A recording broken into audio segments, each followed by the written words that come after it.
Oh, viewers, I don't know whether to panic or celebrate. We've won every single game since the Liverpool result, and we show no signs of relenting. We've lost one game this entire season, and that was with the backup brigade against Arsenal in the Carabao Cup. We've just been in amazing form. Truly amazing form. Can we keep it up for the second half of the season? If we do, then we might win the league. Oh, it's so tense. It's so tense. It's going to get even tenser today because we've got two big games at home to Watford, a team I notoriously struggle against on FM if you've been watching any of the series so far. And obviously a game against Tottenham as well, which could potentially be a bit of a banana peel. They're currently in 5th in the league and playing quite well. Liverpool have just beaten Manchester United, and Anthony on the 78th minute has made sure that the Merseyside club continue to put the pressure on us. But they have dropped points in between now and then, so we're currently 6 points clear with a game in hand. Win this, we go 9 clear. 9 points clear. It's unbelievable. I'm wearing the hat. No, we don't wear the hat in this save. It doesn't work. In the meantime, there is a little bit of transfer business I need to show you. Nothing big, though, to be fair. It's just a player that I'd already signed, but his contract finally ran out, so he's now arrived with us. For $2.5 million, I've bought Carlos Arango. We probably won't actually get a chance to see much of him in the save, but I mean, look at him. For an 18-year-old Colombian, for £2.5 million, that is an absolute steal. Annoyingly, he looks like he could be absolutely incredible in the future, which would be, if I was playing with him, that'd be amazing. Passing 17, first touch 17, finishing 13, could use a bit of work, but off the ball 17. He's just amazing. He's so good. And speaking of so good, you can look no further this year than Branco Corneo. The man is just a machine. 3 goals, 3 assists in his last 5 games. If we win anything, the majority of it is down to this man. He has carried the team for so long, and it's around about time he finally managed to win something big to show for everything he's done for the club. Hopefully he'll turn up today. Let's play Watford. To be fair, actually, our record against Watford isn't that bad, considering the fact that we've actually come up from the Championship. A lot of those defeats were back then. Let's just hope we don't add to it today. If you were wondering how I'm getting on in terms of the injuries, still a bit rubbish. Everyone's on their way back, but Ronnie Cook's now injured for 2 months, which is good. Vinicius Jr.'s picked up another injury. Elisio's still injured. So is Jude Bellingham. Jordan Ross is as well. And so is Tyler Collins. So really, I'm struggling a little bit. Having said that, I should hopefully have players like Jude Bellingham and that back for the Tottenham game. It's whether I want to risk them in this game. I'm not really 100% sure, and I don't think I'm going to. So the team for today is as follows. Winst is in goal. Dieters, Pavlovic, Duke, and Mail make up the back four. So Mail's going to be playing on that right-hand side today. Then you've got Tonali in the middle with Adelio. Then we've got Vinicius Jr., Gilbert, Corneo. Leo is leading the line up front. He's also been in pretty decent form so far as Leo. So hopefully we can get another win racked up today. And then we focus on the Spurs game on Wednesday. We don't have a lot of break time between games at the moment. Look at their team. Mateus Cunha is always a player that does well against me. So is Callum Hudson-Odoi. And they've got a very good player here. I'm going to call him Grandma, but it's not. It's Grondona. And yeah, he's very good. Exceptionally good, some would say. But we've been in scintillating form. Please, not to Watford. Not to Watford. Okay, so I expect nothing but a win from this match. Because that's the truth. We are a good enough team now that we should be motivated and swatting teams like this aside, really, without having too much or too many issues. Gilbert on the ball into Branco Corneo. Corneo, come on, mate, do something magic. He whips it in. We're already 1-0 up. Vinicius Jr. heads in from a Branco Corneo cross. Get in! 4 minutes in. Oh, God. Oh, my God, that hair. This is the problem with not wearing the hat. The hair looks abysmal. Just watch the gameplay instead. Well, that's the start we needed. It's just a case of now whether we can just keep a clean sheet, get through this comfortably. That is the most important thing. If we can go 2-0 up, I'll feel a lot more comfortable. We're going 9 points clear. I've just got this horrible feeling that it's all going to come crashing down. I mean, if we throw it away, maybe not from here just yet, because there's still a lot of big games to go, but I think if we're still in this position come March, maybe, even end of February, if we're still in this position and we don't win the title, it'll be the worst bottle job I've ever had, which is saying something. Pavlovic finds Adelio. Adelio now on the ball. Squares it for Tonali. Tonali, lovely chip ball over the top looking for Corneo. He's on it now. Branco. Tees it back. Mail. Come on, mate. Good ball in. Mail to Vinicius Jr. It's basically a carbon copy of the first goal. Vinicius Jr., our top scorer of the season with his 14th goal of the year. Get in! Come on. And even Joachim Mail is turning up and providing assists. Oh, my God. I'm trying to enjoy it, and on the inside I am, but on the inside there is also a lot of terror about the fear of a bottle job. There's so much fear right now. I mean, that record for us is ridiculous. Played 21, won 15, drawn 6, lost none. And it's January. When was the last time that Leeds United were unbeaten in January? That is crazy.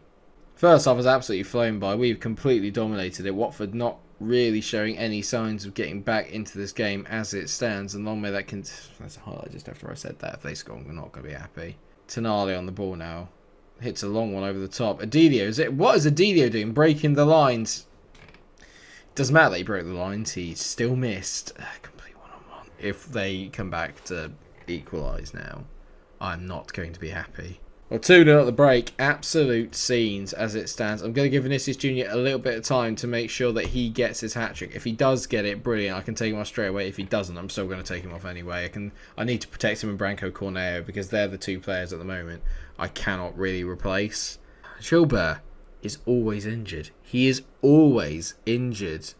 I might just play him through this because I can always bring Balico in for the Tottenham game, but I'm just going to try and get Gilbert through this. At the end of the day, we've had half the season without him and been fine, so it's not a nice thing to say, but he's just so injury prone that I'm kind of used to not really having him in the team. Ronnie Wallace clears it there, but only as far as Vinicius. He plays it back to Roland Dieter's. Dieter's on the ball now. Whips it in. Back post. Branco Corneo gets his 12th of the season. Right. 3-0. Game over. We're taking the big guns off. Off comes Corneo. On comes Fabian Bailey. On you go, mate. And we're just going to take Vinicius Jr. off. He's not going to like it, but I don't care. Ross is coming on as well on the left wing. I don't care that he doesn't like it. I need to make sure we maintain our team. I need to keep as many players fit as physically possible. I've had enough injuries. I don't need any more. The question is, what do I do when the Champions League comes around? Because there's not really much of a chance we'll win it, but there is a chance we could do well in the Champions League. But I'd sacrifice all that for the Premier League. So what do you guys think? Should I be putting out a backup brigade in the Champions League games? Let me know what you think. And while you're down in the comment section letting me know that, drop a like on the video, because this could be the most incredible Leeds team I've ever seen. This is definitely the best team I've put together this year on FM20. We're just almost perfect in every position. I love it. Cunha on the ball here. Don't let this be a dramatic comeback. Cunha whips it in. They've got one. No, I've got to stamp this out and stamp it out quickly. There can be no comebacks here, please. So I bring the other big gun off. Adelia's coming off. Jude Bellingham is coming on. I mean, that's strength in depth for you. But Jude Bellingham coming on, hopefully get him a little bit of match sharpness, and I'm hoping he'll be able to start against Spurs. At least that's the plan. He's my best midfielder. We've scored so many more goals than everyone as well. The next closest to us in terms of goal scoring is United and Man City with 37 and 38 respectively, but we've got 49. We've absolutely started destroying teams going forward, and that's all I've ever really wanted, to be honest. I just wanted a team that was really good and played good front foot football. We finally seem to have found that. As can we make it 4 here? Duke tees it back to Bailey. Bailey, go on, mate, skin him. Bailey does. He hits it. It's not a great save by the goalkeeper. He's a bit lucky. He hits the bar and then goes out after they've cleared it away. But it doesn't matter. We've won the game 3-1 here at Ellen Road. Another game ticked off on our quest for a Premier League title. Well done, boys. A 3-1 win. And we're 9 points clear. Have some of that, Roberto Mancini. You said I wasn't actually doing that good a job before the game, so that showed you, mate. Shut up. Vinicius Jr. carrying the team forward. Time to give the boys a rest. This is going to be a very big game. A huge game. I cannot drop points against Spurs. If I drop points against Spurs, it kind of undoes all the really good work we've done. Fortunately, it's at home. And usually when we're at home, I back us against anyone. We let Watford have more of the ball there, but we just beat them to death on the counter-attack. Need more of that, please. And so here we are against Spurs, and as you can see, our record against them is not particularly good.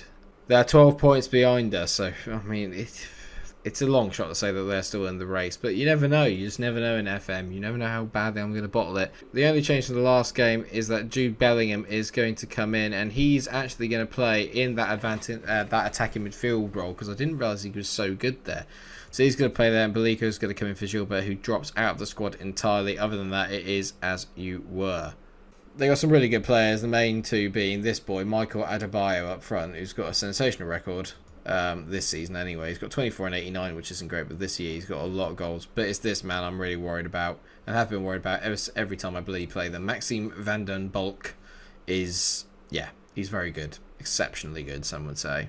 But we've got world-class talent of our own. We're playing really, really well at the moment. We look very, very solid, very composed, very drilled, very motivated. We need to keep that going. I need a win today. I desperately need a win. Laird's just running through all my players here like they're not even there. There's Van den Bulk. He's the one player I don't want to get on the ball. Oh, they've hit the bar from Cucurella. Oh my god, that was a good effort. Why do they always up the game for me? Well, other than that shot that's hit the bar, nothing has happened here. We've had a really poor start to the game, not imposing ourselves on it at all. Branko Cornet is playing at 6.4. It's not been a good start. I'm used to us winning the ball back a lot like that from Tonali.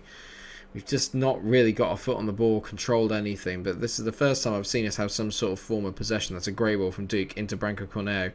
Slips a good ball into Bellingham. Jude, go on Jude, hit it. Bellingham, he's at the post. And the goalkeeper's made a mess of it, but we don't score from it. Oh, well, I feel slightly better. We've hit the post each now. But, oh, God. In comparison to the Watford game, it is dull as dishwater. And that's not good for me. I'm going to get aggressive. Come on, boys. I'm far from pleased with what I've just seen. Come on, Corneo. You're my boy. You are my man. He looks motivated and inspired by the fact I've told him I believe in you. I'm going to move him slight off support now. We're going to go for it a little bit because I think we're just that much better than Spurs now. I'm going go attacking on both the wingers. Let Vinicius and let Branko make those runs into the box. Clearly, we're not getting them the ball enough, and that's part of the problem. Corneo over a corner, whips it in. Vinicius is there. It's not his best bit of work with the header, and we've got to make sure Mail gets there before the Spurs player. Well done, Mail. Good lad. That's a great ball from Adelio into Leo. Go on, Leo. Good ball in, mate. He tees it back. Vinicius, Rabonas. Why in the world would you Rabona it there, mate? There was no need for that, but I loved it. Oh, no. Oh, okay, we got the ball back. Pavlich should do. Oh, I thought they were going to hit a long ball over the top, and they were in there. Corneo, decent header. Leo's on it. Leo must... I really thought that was it. Right, okay, it's not happening for Jude Bellingham. He's coming off. Thiago Belico is coming on. It's not happening for Vinicius Silva. I'm going to bring on Jordan Ross. I have to. We have to go for it. I have to get some points out of this. Preferably 3 would be brilliant. I mean, don't get me wrong. There's a gap between us and Liverpool, but I can't be dropping points at home. Cannot be dropping points at home. Here we go. I just feel there's a goal in it. I just don't know who for, and that's the annoying thing. I'm hoping it's for us, but I can't promise it because Spurs always play really well against me.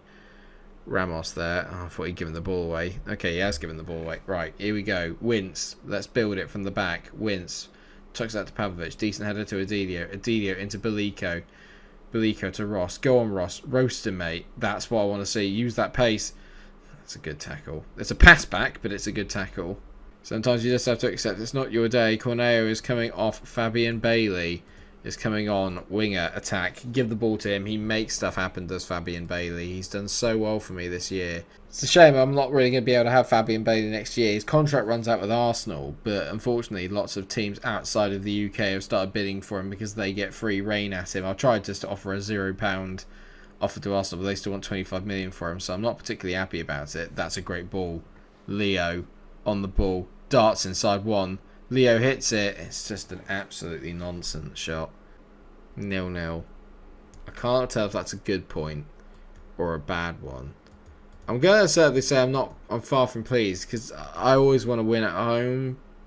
But a draw against a team that's in and around you, it's not the end of the world. It keeps us 12 points out of them. The problem is it opens the door slightly for Liverpool. Jordan Ross got injured. Of course he did. I mean, we can just add him to the list of injuries that I've got. You got to remember, actually, I'm playing all these games without half of my best team, to be honest.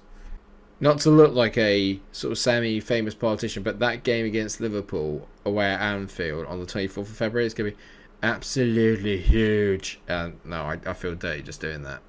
We won't come back for that game. We'll come back for the Chelsea and Schalke games before that. Chelsea at home is going to be a difficult game.